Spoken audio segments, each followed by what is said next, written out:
గురువుగారు, విశ్వక్సేనుడికి విఘ్నేశ్వరుడికి మధ్య తేడా ఏమిటి? ఇద్దరి మూర్తిమత్వం ఒకటేనా, వేరువేరా?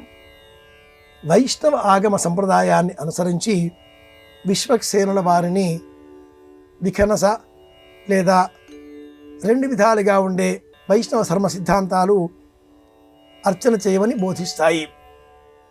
పాంచరాత్రం కావచ్చును, విఖనసం కావచ్చును, రెండు మార్గాలలో కూడా విశ్వక్సేనుల వారిని అర్చించాలి అంటూ ధర్మ ప్రబోధం చేస్తాయి.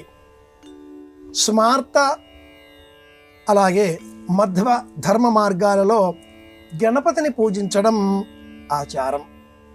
రెండింటి అంతరార్థం ఒకటే. విశ్వక్సేనుల వారు వైకుంఠంలో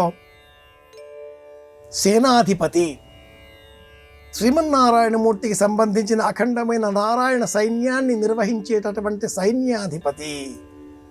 వచ్చేటటువంటి భక్తులను బరాబరులు తీర్చి చేతిలో బెత్తం పుచ్చుకొని కాళ్లపైన చెడి పడి అని వేస్తూ వరుసలుగా రండి అంటూ హెచ్చరిక అంటూ పలికేటటువంటి దైవంగా కళాపూర్ణోదయకారుడు పింగళి సురుణామాచ్యుల వారు వర్ణిస్తారు.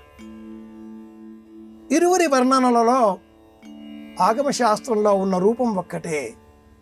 18 ముఖములు ఆ విశ్వక్సేనుల వారికి ఉండగా అందులో 9వ ముఖం గణపతికి వలనే ఏనుగు తొండంతో కలిగి ఉండడం ఒక విశేషం. వియన్ మండలంలో భాద్రపద మాసంలో కనిపించేటటువంటి నక్షత్ర మండలం వినాయక మండలం కాగా, ఆ వినాయక మండలం శ్రవణ నక్షత్ర మండలం, ఈ రెండింటినీ విస్తృతంగా కలిపిన నేపథ్యంలో విశ్వక్సేనుల వారి రూపం కూడా ఆవిష్కృతమవుతుంది.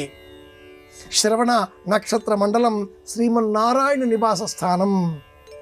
విశ్వక్సేనుల వారైన వినాయకుడైన వియన్ మండలంలో నక్షత్రాల కదలికలకు ప్రతీకలు.